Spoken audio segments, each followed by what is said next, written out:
আপনি যত বড় বিপদে মুসিবতে পড়েন না কেন, তিনটা ছোট্ট আমল করুন, ইনশাআল্লাহ আপনার বিপদ পেরেশানের টেনশনকে আল্লাহ কমিয়ে দিবে।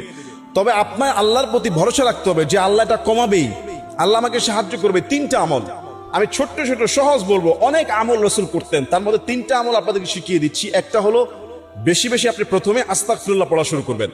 আস্তাগফিরুল্লাহ শব্দের অর্থ হলো ক্ষমা চাওয়া, আল্লাহর কাছে ক্ষমা চাওয়া। আপনি আল্লাহর কাছে ক্ষমা চাইতে থাকবেন, আস্তাগফিরুল্লাহ আস্তাগফিরুল্লাহ। যত বড় বিপদে পড়েন না কেন, যখন আপনার পিঠ দেয়ালে ঠেকে গিয়েছে, আল্লাহর কাছে ক্ষমা চান। দৈনিক মিনিমাম 100 বার, আরো বেশি পড়লে আরো ভালো।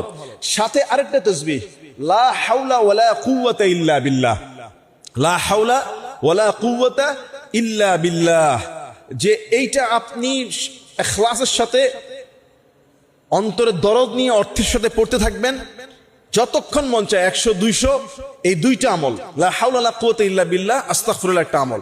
3 নম্বরে এই দুইটা আমল যখন আপনি করতে থাকবেন, শেষ রাতে উঠে তাহাজ্জুদে আপনি আপনার ওই বিপদ থেকে মুক্তির জন্য আল্লাহর কাছে দোয়া করবেন। দোয়া কবুলের দুইটা মেডিসিন হলো আস্তাগফিরুল্লাহ, লা হাওলা ওয়ালা কুওয়াতা ইল্লা বিল্লাহ। 3 নম্বর মেডিসিন হলো তাহাজ্জুদের সময়। সেই সময়টা যখন আপনি আল্লাহর কাছে দোয়া করবেন, এবং দোয়া একদিন না, দোয়া করে ক্ষান্ত হবে না, দোয়া করতে থাকবেন, ইনশাআল্লাহ সেটা আপনার বিপদ হোক, আপনার দুশ্চিন্তা হোক, আপনার কোনো নেক ইচ্ছা হোক, আপনার কোনো কিছু পাওয়ার আশা হোক, সেটা যদি হালাল হয়, ইনশাআল্লাহ আপনারা পেয়ে যাবেন। আমরা অধিকাংশ সময় দোয়া করতে জানি না, ক্ষমা চাইতে জানি না, আল্লাহর কাছে পেতে জানি না।